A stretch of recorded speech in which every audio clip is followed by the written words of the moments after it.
Chapter 16, we're going to continue talking about equilibrium, but now focus on a specific type of equilibrium, which is acid-base equilibrium. So first, before we really get into the equilibrium part, we want to talk about general properties of acids and bases. Acids tend to have a sour taste. They dissolve metals, which we talked about last semester. They neutralize bases, so they react with bases to form water, make them neutral, and they turn litmus paper red. And litmus paper is a type of indicator. Bases taste bitter. They tend to be poisonous. They feel slippery on your fingers. They neutralize acids, just like bases, or acids neutralize bases, and they change litmus paper blue. So there are a couple definitions of acids. The most basic original one was any substance that, when we put it in water, releases hydrogen ions. And bases specifically had to do with hydroxide ions. So hydrogen ion being H+, and hydroxide being OH-. Keep in mind that when we put hydrogen ion in water, that's just a hydrogen atom with its electron gone. So it's just a little nucleus. And that's not very stable. And so what's going to happen is we don't actually see hydrogen ion by itself. When we have it in water, it's actually going to pair up. It's going to borrow one of the lone pairs of the oxygen on water and create a hydronium ion. So hydronium ion is H3O+, but we will use them interchangeably with H+. And in order to just be consistent, I'm going to try to use hydronium as much as possible because I think it gives us a better picture of what's really going on. The next definition of an acid and base that's a little bit more inclusive is an acid is a proton donor. A proton in this case being a hydrogen ion, and this hydrogen on the molecule needs to be removable. So it needs to be able to dissociate from the molecule. So here we see HCl breaking apart into a chloride ion, and then the hydrogen goes with water. So hydrochloric acid here would be the acid because it has a acidic proton. We're going to talk about what makes it acidic a little later. A base is a proton acceptor. So it's the thing that grabs the proton. And to do that, it needs a lone pair of electrons because that hydrogen needs something to bond with, right? It needs to have a duet. And so it's going to go on to a base that has a lone pair available. So we have the acid that donated the proton, the base that accepted it. Then we have these conjugate acid-base pairs. So they basically just differ by a hydrogen ion. So I can see chloride up here in this example. Hydrochloric acid was acid, it turned into chloride. So this is the conjugate base because it's one less proton. And then water was the base that accepted the proton, and it turns into hydronium. So this is its conjugate acid. It's the acidic form of water.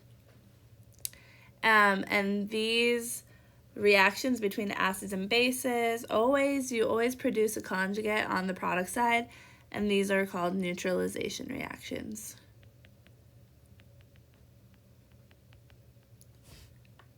So here I have nitrous acid, HNO2, plus water, and it goes to nitrite. So we took off a proton. So here's the acidic form, here's the basic form, and then water was the base that accepted the hydrogen. So here's the basic form of water and the conjugate acid form. So let's practice writing for the conjugate bases of all of these. So for perchloric acid, the conjugate base is one less hydrogen, so ClO4, and then minus. Remember the hydrogen, when it gets removed, it leaves with a positive charge. hydrosulfurous acid. If we lose a hydrogen, we become HS minus. This pH4 plus becomes pH3 neutral. And if I lose a hydrogen of bicarbonate, I just get the carbonate ion. Right? And on B, I'm forming the conjugate acid of each of these ions. Well, I guess some of them are molecules, so I'm going to gain a proton, so HCN, that's hydrocyanic acid. Sulfate will become HSO4 minus, it goes up in charge. Water becomes H3O plus hydronium, and then bicarbonate, if it gains a proton, the acidic form is H2CO3. So here we have bisulfate turns into sulfate, so it lost a proton. So here it was an acid, and down here is a conjugate base. And then hydroxide is the base, and it forms water, which is a conjugate acid. Cool. So the acids in this case are both bisulfate and water. Here we can see bisulfate or hydrogen sulfide ion or bisulfite is amphiprotic. That means that it can act as either an acid or base. It will actually do both. So if it's acting for A like an acid, we're going to have HSO3 minus in water.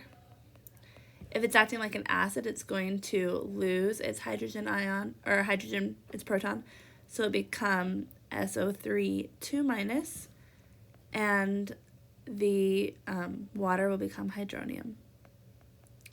So here I have, it's acting like an acid, so here's my conjugate base, and here's my base, and there's a conjugate acid.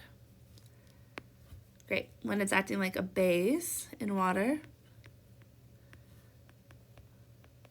so if it's acting like a base, it's going to accept a proton, so we're going to get H2SO3, and then water turns into hydroxide.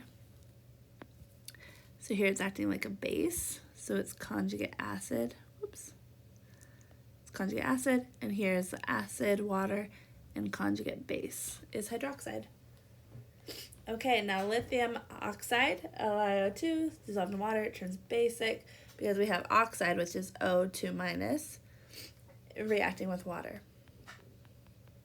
So we can see that oxide doesn't have any hydrogens to give, so it can only accept one. So it becomes OH minus, and then water loses a hydrogen, so it becomes OH minus. So you can see this is a very strong base because it produces a lot of hydroxide. So there's a general trend with acids and bases. Before we get into numbers, we're going to look at the spectrum. So here on this table, the higher up on the left side means stronger acid, and where hydronium is the conjugate acid form of water, that's going to be the limit between strong acids above it and weak acids below. And then when water forming hydroxide is the base, so water being our conjugate acid, below that line is negligible acidity. So this means they don't like to be acids. They don't want to go backwards and gain a proton. So here, these acids are so strong up top that, so if I have HCl forming hydrogen and chloride, this is such a strong reaction that it's only going to go in one direction. So chloride, the conjugate base, will never be able to go backwards to become HCl. So these conjugate bases of strong acids are negligible basicity, so they're not basic at all. They're just neutral. And then I have strong bases down below, and when they become conjugate acids, their acids are so weak that they cannot go backwards. So strong bases form negligible acids. And then, in the middle, that's the more interesting part, weak acids form weak bases. So, but their size is going to be different. So if I'm up top here, these are stronger weak acids. Their conjugate bases are going to be on the weaker side of things, but they're still weak bases. And here I have a weaker weak acid, so less strong weak acid, and its weak base is going to be stronger, but it's still a weak base. So there's a little scale here. We're going to talk about the numbers soon. If I have these strong acids, so I have 7 of them, these have Ka's that are greater than 0. So their K values, their equilibrium constants, lie over to the product side. They basically 100% ionize and dissociate into hydronium and their conjugate base. And then things that are below the water as an acid, these are the strong bases. So let's talk about some of the factors that affect strength. Well, first thing we want to talk about are the binary acids. So this is with hydrogen with another element. First of all, how we name these. If I have hydrogen plus one other element, so let's say chloride, so I'm going to make HCl, we name them hydroic acid. Where in the middle we put the base, the root of the element. So hydrochloric acid, hydrofluoric acid, hydrobromic, hydroiodic, hydrosulfuric, hydroselenic, hydrotelluric. So that one's kind of a weird one. But hydroic acid is how we name these binary. So there's going to be 2 ways that they affect strength. If we just look at things that are on the same level, so going across, they have approximately the same radius. But what really differs is the electronegativity. So as we increase the electronegativity, we're polarizing the bond. We're making this a bond a lot less even, and it's not sharing the electrons very evenly at all. So this makes the, when we have a way polarized bond, big electronegativity difference, this bond is weak. So that will be a stronger acid. So a weak bond equals a stronger acid. Where I have a strong bond, where my electronegativity difference is similar, it's going to be a weaker acid. So for example, oxygen versus fluorine. Fluorine is more electronegative, so it's going to be more polarized, a more polar bond, so it's going to be a stronger acid than water. So the stronger the HX bond, the weaker the acid, because it can't dissociate, can't break the hydrogen off. If we go up and down, then the most important factor is going to be size. So we can see as we go down the column, I'm getting bigger and bigger, and so my hydrogen is further away from the main element, so it's easier for it to break apart, it's weaker. So within a group, the bond strength is still going to be important. And as I go down the column, they get larger, and so I get more acidic. And then across, bond polarity is the most important part, so that electronegativity difference. And when I have more polar bond, I'm going to have a stronger acid. When I have an oxyacid, so these are hydrogen, oxygen, and a nonmetal, I usually have the hydrogen attached to an oxygen atom. So in general, as I name these, so oxyatoms, these polyatomic ions, if I name them an 8 before, like sulfate, they become an acid, I will call them ic acid. So for example, if I have something like sulfate, and it becomes the acid form, I'll go from sulfate to sulfuric acid. Then if I name something with ite, and I make it an acid, so let's say sulfite, SO3 2 minus. If I make it an acid with protons on it, then it becomes, we change the ending to us acid. So you just need to remember what the polyatomic ion's name is, And then the rules are 8 goes to ic acid, 8 goes to us acid. So there are two different ways that we have to approach this. Initially, we will compare things that have the same number of oxygens. So in this case, the only thing that's different, if I have the same number of oxygens, the only thing that's different is the electronegativity of the nonmetal. So as that goes up, we're going to have a bigger pool of the electrons in the bond between the hydrogen and the oxygen. And so it's weakening the bond, so that acidity is going to increase. So basically, if I have something that is, so look at hypochlorous versus hypobromous acid. If I have something that's bromine versus chlorine, they have the same structure other than the nonmetal. But chlorine is more electronegative. So it's pulling on that bond between the oxygen and the hydrogen even more. It's weakening it. So it's making that more acidic. So I'm going to get more protons dissociating, breaking off. So acidity for these decreases as we go down the group because our electronegativity is getting lower. So similar to the binary acids as far as electronegativity goes. More electronegative means a bit more polar bond and stronger acid because we're weakening the hydrogen-oxygen bond. If I have an element or a compound that has a different number of oxygens in the oxy atom, but the element's the same, then the one that has more oxygens is going to be more acidic. And that really has to do with oxygen's really electronegative. It's pulling on those electrons. So here I have hypochlorous, chlorous, chloric, and perchloric. The more oxygens I have, the more electronegative elements I have pulling on that bond between the oxygen and the hydrogen, making it more acidic. So technically the oxidation number is going up, and so our acidity is also increasing. But you can think of it as a number of oxygens increasing, more pull away from that bond, those electrons in the bond, and so it's going to weaken.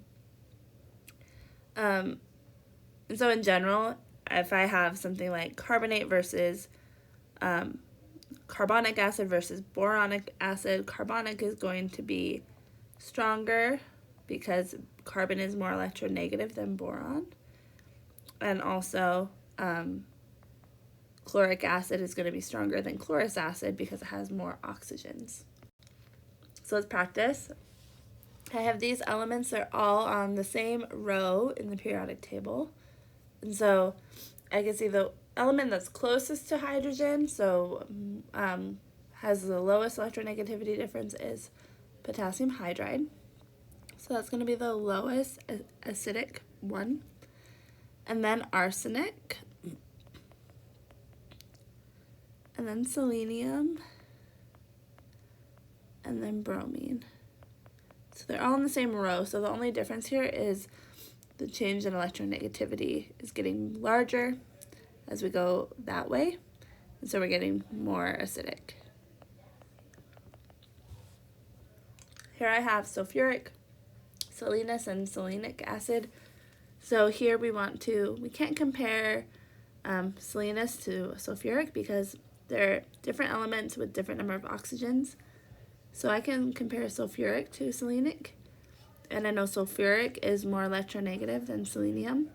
So sulfuric acid will be the strongest because of that polarity. And then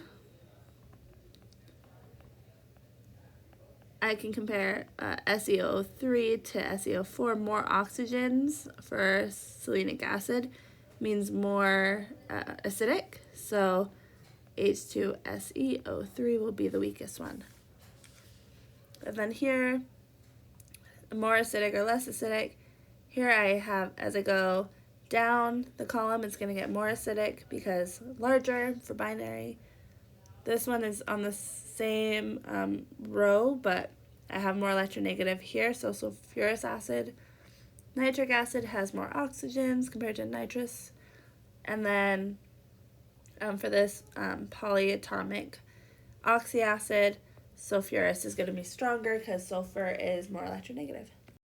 In general, in every acid-base reaction, equilibrium is going to favor the side to go from the stronger acid and base to the weaker acid and base. So we're going to push the strong acid or base, they're going to push away. So here, hydrochloric acid and water forming hydronium and chloride. So I can go look on that little table earlier that we looked at and compare HCl, hydrochloric acid, to hydronium. So hydrochloric acid is stronger, it's above, and so I'm going to push that way away. So that means that K is going to make more products. So K is going to be much greater than 1. We can also compare the bases. Water is a much stronger base than chloride, so once again, we'll push over. Here, acetic acid with water to form acetate and hydronium. If we look at these, hydronium is stronger than acetic acid, so this reaction is mostly going to push towards the reactants. And so I'm going to have a K that's less than 1. For most weak acids, our Ks are going to be less than 1, and strong acids are going to be greater than 1. When I have a neutral solution, my amount of hydrogen ion is equal to the amount of hydroxide ion.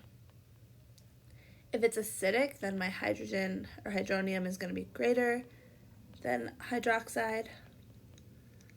And if it's basic, then hydronium will be less than hydroxide. So that's just a general definition. Most acids produce more hydronium than hydroxide, and most bases produce more hydroxide. Okay, so let's look at the chart. I have bisulfate and carbonate going to sulfate and bicarbonate.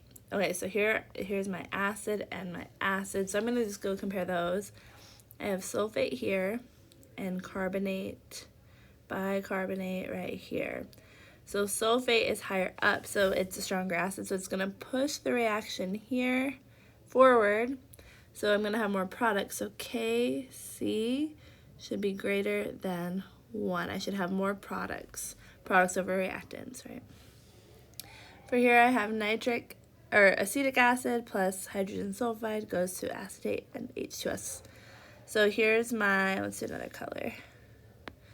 Here is H2S right here, and then acetic acid here. So acetic acid is stronger. I'm going to push it that way. So this will be, but they're close, so this should be greater than 1 a little bit. So here I have ammonium and hydrofluoric acid. So let's do another color.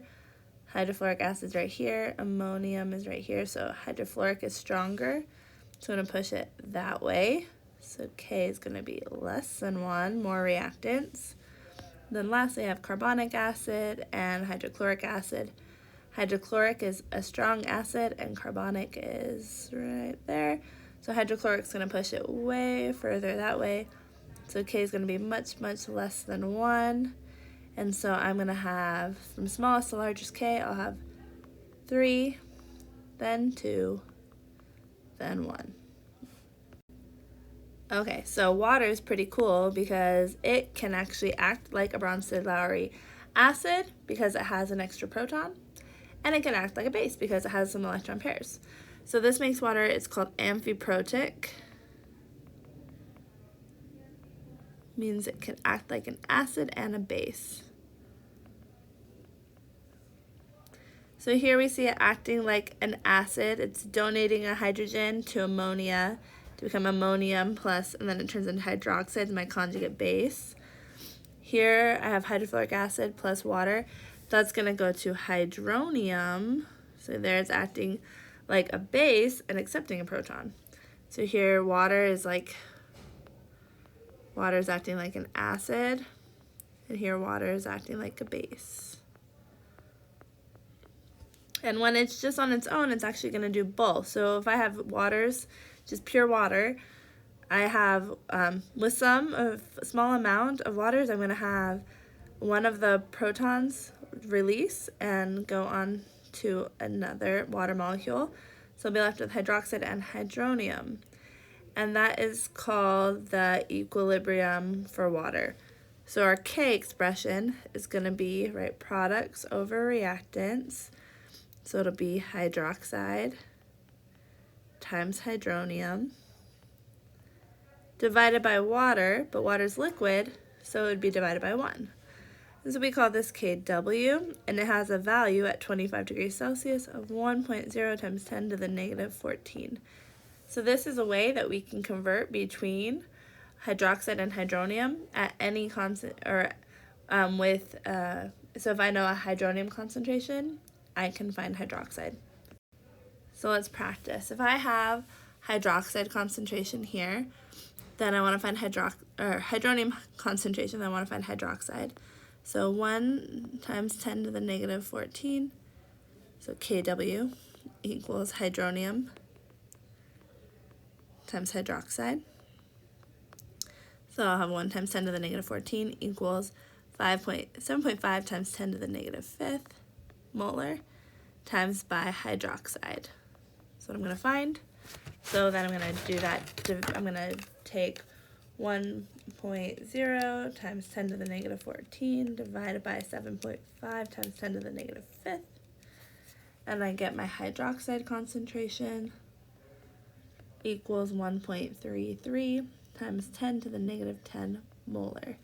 So this hydronium is larger than hydroxide, so we can call this one acidic because H3O plus is greater than hydroxide. Okay, for B, same process. I have Kw 1 times 10 to the negative 14 equals hydronium is 1.5 times 10 to the negative 9 times hydroxide. So if I do that process on my calculator, I get 1.0 that doesn't look right, times 10 to the negative, 1.0 times 10 to the negative 5th molar. Okay, now I'm going to do the rest of them. You can pause and follow along. Okay, so here on part B, again, this should actually be 6.66 times 10 to the negative 6. Sorry, calculator errors. So hydroxide is actually larger than hydronium, so this is a basic solution. Hydroxide larger than hydronium. Here I have hydroxide is 10 to the negative 2. Hydronium ends up being 6.66 times 10 to the negative 13. So again, basic, have more hydroxide. And then here I have hydroxide is 10 to the negative 13. So hydronium equals 0.1. So this is quite acidic. Okay, so again, we're going to do a similar process. Calculate hydrogen ion concentration. So Kw equals hydronium times hydroxide. So 1 times 10 to the negative 14 equals hydronium, H plus, H3O plus, times hydroxide, 0.01, and that gives me a hydronium concentration of 1 times 10 to the negative 12 molar. And then if I do the same thing, but now my hydroxide concentration is 1.8 times 10 to the negative 9. So 1.8 times 10 to the negative 9. And then I get 5.55 times 10 to the negative 6 molar. Great. I'm going to pause and put the answers to these other ones down below. Okay, so for this one, I plug in hydronium is 2 times 10 to the negative 6, so hydroxide ends up being 5 times 10 to the negative 9 molar. Here, hydroxide and hydronium are the same, so I'm just going to call them x squared, or x, and so I'll multiply them together. So to solve for x, I square root it, and I get, in a neutral solution where they're the same, I get 10 to the negative 7 molar. So when we deal with acids and bases in general, when they're weak, we're dealing with a fairly small concentration, and so we're constantly reporting in 10 to the negative something, which can kind of get a little tedious. So a way to write this and discuss the acidity is with pH, which you've probably heard of. So pH is the negative log of the hydronium concentration, H3O plus or H plus. This lowercase p literally just means to take the negative log of H, which is hydrogen ion. So when we take the negative log of something, so let's say I took the negative log of 10 to the negative 5. If I negative log this number, what's it going to do is remove this 10 to that, and it's just going to give me a 5. So the exponent here is the first digit. So neutral pH is when we have equal amount of hydrogen and hydroxide, and so that's our pH of 7. If I'm acidic, I'm below 7, and if I'm basic, I'm above 7. pH and pOH are inversely related. So pOH is the negative log of hydroxide, and so if I'm recording pOH, then a really acidic thing would normally have a low pH, so it has a high pOH, so inversely proportional. If I want to undo the P, so if I want to go from pH to a hydronium concentration, I can just take 10 to the negative pH to get the value. So how you undo the P is you raise it times 10 to the negative. So I just talked about pOH. You can also take the pKw, which is the negative log of the Kw value. So that was at 25. It would be negative log of 1.0 times 10 to the negative 14, which gives you a nice value of 14. Now we have that one relationship where I have hydronium times hydroxide equals the Kw, and that's 1 times 10 to the negative 14. So if I negative log the whole thing, I get negative log of hydronium. And when you log things that are multiplied, you can separate them by addition. So plus negative log of hydroxide. That's going to be equal to the negative log of Kw, which equals negative log of 1 times 10 to the negative 14. So what you end up getting, negative log of hydronium is pH, negative log of hydroxide is pOH, and that's going to equal the pKw, which at 25 degrees Celsius is 14.00. So how do we measure pH? pH can be measured accurately with a pH meter, which is just a set of electrodes that can detect a change in voltage based on the conductivity, so how much flow of electrons. So strong electrolytes have a lot of conductivity flow. Weak electrolytes, so weak acids, have a lower amount, so they'll have a higher pH. Indicators are another way. They're more, they're quicker, but they are less accurate. They'll just give you a value if it's above or below a certain number. So for like thionyl blue, or let's do methyl red, if it turns purple, I just know I'm above 1. If it's yellow, I know I'm below 1.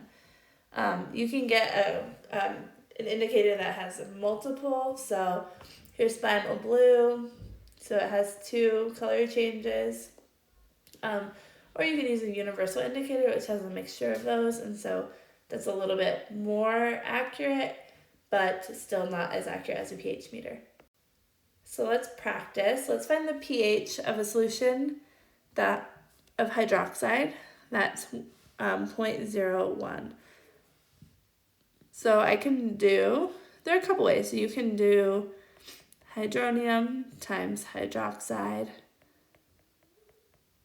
equals Kw. Or you could do pH plus POH equals 14, or pKw. I personally like that one, because then I can do the negative log of my hydroxide concentration, which is POH. So I'll do negative log of 0.01, and that will give me a POH of 2. And then I can do 14 minus POH to get the pH, which gives me 14 minus 2 equals 12. Cool. For hydroxide, for this other one, we had a hydroxide concentration that was 1.8 times 10 to the negative 9. Before, we found hydronium in the previous example to be 5.6 times 10 to the negative 6. So if we negative log both sides, I end up getting 5.25. So I could have found the POH here and then subtract it. That works too. Here we have a sample of lemon juice, has a hydrogen concentration of 3.8 times 10 to the negative 4. So I can negative log the hydrogen concentration to give pH, and that's negative log of 3.8 times 10 to the negative 4. So I get a value of 3.42. And then here we have a window cleaning solution, has a hydroxide concentration of 1.9 times 10 to the negative 6. So I can find hydronium, or I can find POH. So let's do the other way, the old way. H3O plus times hydroxide, which is 1.9 times 10 to the negative 6, equals 1 times 10 to the negative 14. So we can divide, and I get hydronium equals 5.26 times 10 to the negative 9. So if I negative log that, I get pH equals 8.28. And the nice thing is I could do either way and I'll get the same answer. So neither way is right or wrong. They're both great. Okay, here's apple juice, has a POH of 10.4. So calculate hydronium. So I'm going to find hydrogen ion. Well, first I'm going to find pH. So pH equals 14 minus POH. So 14 minus 10.24 equals 3.76. So hydronium concentration equals 10 to the negative pH. So I'll do 10 to the negative 3.76. And I get 1.7 times 10 to the negative 4 molar. Okay, here I have a POH is 10.53. So let's just immediately solve for pH. So pH equals 14 minus 10.53. And so we know that 2 is correct. So it has a high POH, and so therefore it's going to have a low pH. Looks like it's about 3.47. So it is acidic because it has a low pH. And if I wanted to find the hydroxide solution, I would do 10 to the negative POH, which is 10 to the negative 10.53. So that is right. So all 3 statements are accurate. Okay, last slide for this for the solution, or the section, is find the pH of a hydrochloric or perchloric acid solution. So first of all, we should realize right away, this is a strong acid. So for strong acids, the concentration of the acid is equal to the concentration of hydronium ion. So if I know that the concentration of that is 0.04 molar, that's my hydronium concentration. So if I want to find pH, I'm just going to negative log both sides. So my pH equals 1.40. And then nitric acid has a pH of 2.34. So again, strong acid. So my nitric acid is equal to my hydronium concentration. And so if I want to find the concentration of the acid, I could do H3O plus equals 10 to the negative pH, and that's going to be equal to 10 to the negative 2.34, so I get a value of 4.57 times 10 to the negative 3 molar. Okay, last set. What's the pH of a 0.028 molar sodium hydroxide solution? So strong acid. So I have 1 hydroxide, so the concentration of sodium hydroxide equals the concentration of hydroxide, which equals 0.028 molar. So if I want to find the POH, I'll negative log that. So POH equals 1.55. So then if I do 14 minus POH, I get pH.